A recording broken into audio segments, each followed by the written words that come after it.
But the fact of the matter is this here. All these people will stay in power unless we actually mobilize, organize, and vote. I have told you, Donald Trump and the Republicans have appointed 200 federal judges. Let me be clear, y'all. Donald Trump and the Republicans have appointed and confirmed 25% of all federal judges in America. 25% of all federal judges in America. If he gets another 4 years, they will appoint more federal judges. That means that at the end of 4 years, he will have appointed half of all the federal judges in the United States. I want you to hear me clearly. Half. They are purposely appointing people who are between the ages of 35 and 45. They are purposely doing this. Do you follow me? On purpose, they're doing this. That's what is going on here. Because they want to be in control of the federal bench for the next 40 to 50 years. Every law that is passed in this country is passed. Why? Because it's going to be reviewed by the federal bench. We need to understand that. It is going to be reviewed by federal judges. So if y'all are sitting here going, oh man, this is really no big deal, I can ignore the top of the ticket, no. The people who are senators that matter. If Democrats get control of the United States Senate, they only need to pick up 4 seats. They believe they're going to lose the Senator Doug Jones seat in Alabama to either Tommy Tuberville or former Senator Jeff Sessions. They understand that. Which means that right now they're leading in Arizona. Democrats are leading in Arizona. They are leading in Maine. You also have them slight lead in Montana. And then you also have a big lead in Colorado.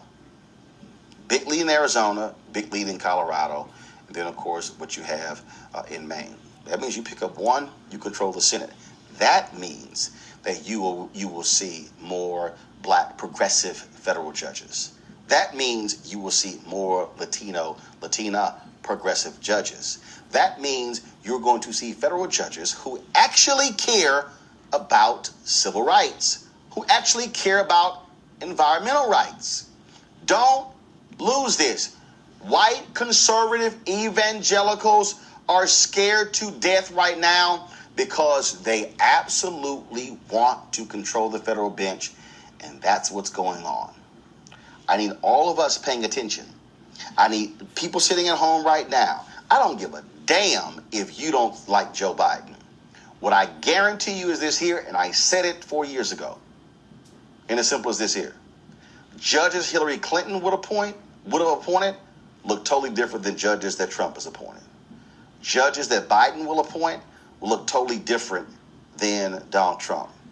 In fact, Donald Trump has only appointed, one black federal judge? One? More than 80% of the federal judges that he has appointed have been white men. That's closer to 85, 88%. Understand what is at play here. You had better understand your power cannot be underutilized. If you are listen y'all, there are 2 United States Senate seats up for in November in Georgia. 2. Raphael Warnock is running for one. John Ossoff is running for the other.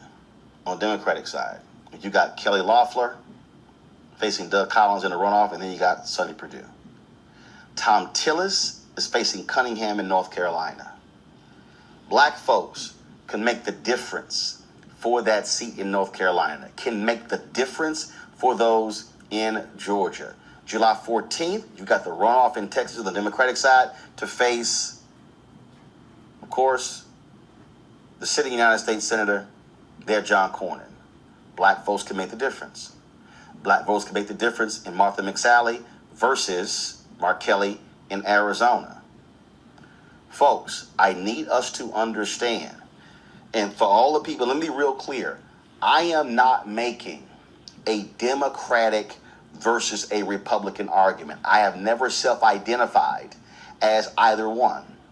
What I am making is, here are two individuals running. Which one is more likely going to line up with the things that I care about? That's who I'm saying vote for. And we have watched Republican senators stand with Donald Trump and literally vote on some of the most ridiculous things you've ever seen. I've shown you the facts when they voted to repeal anti-discrimination language that was to protect black people when it came to buying cars. One of the first things they repealed in the House and the Senate, Trump signed. Supreme Court Shelby v. Holder decision. House passed the bill. The Senate has refused to even bring up the bill. The lynching bill. Oh, for everybody who said, we don't need a lynching bill, lynchings no longer exist. What just happened in Indiana over the weekend where that brother was almost lynched? Why is Senator Rand Paul and the Republicans holding that up? Why won't Senator Mitch McConnell, Majority Leader, bring it up on the floor to allow them to actually vote on it? Y'all had better understand what's going on. Y'all had better understand the actions. You just saw the Supreme Court allow the Trump administration to expand the religious exemptions when it comes to contraception in the Affordable Care Act. But why am I raising that? Because the Trump administration wants to get rid of the Affordable Care Act, which has a direct impact on the health of black people. So you can sit here, but you're sitting high and mighty, and say this means nothing, and I don't care. I'm going to sit this one out. You can engage in this dumbass conversation that I'm going to vote for Kanye West, which is stupid. It's not even real. You can play the game that you played in 2016. But you play that game, it's going to be dangerous. And the decision that you make come November is not going to just impact you. It's going to impact your children and your children's children.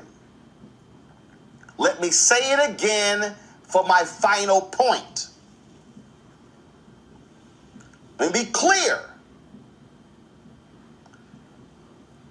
It will be 23 years before America becomes a nation majority of people of color. That's in 2043. They are purposely appointing white male federal judges who are 35, 36, 37, 38, 39, 40, 45. If you are a white man who's 50 or more, you ain't got no shot being appointed by Republicans because they want that person to be there for life.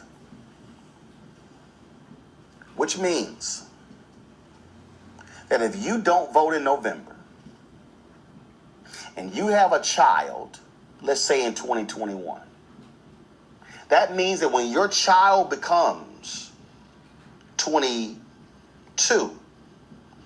America will be a nation majority of people of color, and those judges will still be sitting on the federal bench. And then if your child has a child at 22, and fast forward 20 years, those judges are still going to be on the bench.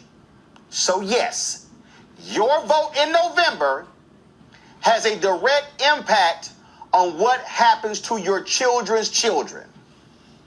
Think about that when you choose to sit your ass at home bitching and moaning because you don't have the perfect candidate.